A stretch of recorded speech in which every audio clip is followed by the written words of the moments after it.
Conseil métier, SI, organisation et transformation digitale, c'est l'expertise de Quantim, cabinet de conseil spécialisé en banque et services financiers depuis plus de 15 ans. Bonjour et bienvenue dans les Talks Banque et Finance, le podcast by Quantim, dédié au sujet l'onboarding digital au service des banques.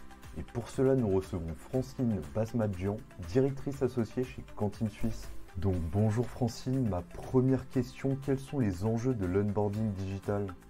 L'onboarding digital, c'est le processus central par lequel une banque, institution financière, assureur, gérant va acquérir un nouveau client de manière complètement en ligne et à distance. Donc là, le prospect a simplement besoin d'un appareil avec une connexion Internet et d'une caméra. Alors les enjeux au niveau de l'institution financière, ça va être l'automatisation de tout le processus opérationnel interne, tout en évidemment respectant la réglementation. Et le but ultime du process, c'est vraiment d'arriver à une ouverture de compte immédiate, de manière à ce que le client puisse effectuer des dépôts et des investissements. Et de quelle manière arrive-t-on à éliminer l'interaction humaine ? On arrive à éliminer l'interaction humaine grâce à l'utilisation d'outils FinTech ou RegTech. Donc le prospect, en plus de remplir des informations KYC traditionnelles, par exemple les différentes nationalités qu'il détient, on va lui demander de capturer une pièce d'identité ou un passeport. Toutes les données biométriques vont être extraites, vérifiées, utilisées aussi pour contrôler dans les listes internationales de sanctions. Et tous les cas de fraude également à la pièce d'identité vont être identifiés. En plus de cela, l'identification de la personne qui se fait normalement en rendez-vous physique va être faite via une vidéo-identification. Donc celle-ci elle est vraiment permise grâce aux évolutions au niveau réglementaire. Ensuite, il s'agit de la CDB 20. Et enfin, la signature électronique va être utilisée pour finaliser l'ouverture de compte. Et donc là, seule la signature qualifiée pour les personnes physiques est reconnue et assimilée à une signature manuscrite en Suisse.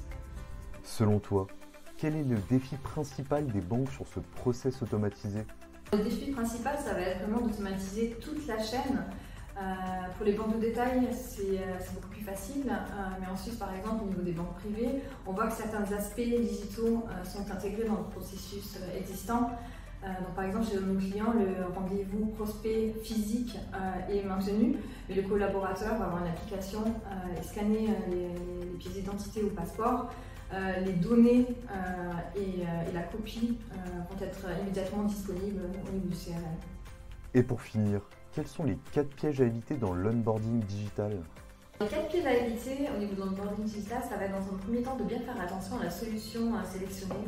Il y a beaucoup de solutions clés en main, mais qui vont avoir des limitations par rapport à l'expérience utilisateur souhaitée. Dans un deuxième temps, ça va être de se dire qu'on peut se passer d'experts UX UI. Encore une fois, il y a un taux d'abandon de 50% sur les processus d'onboarding digitaux, donc il est vraiment très important que toute l'expérience soit pensée par des experts.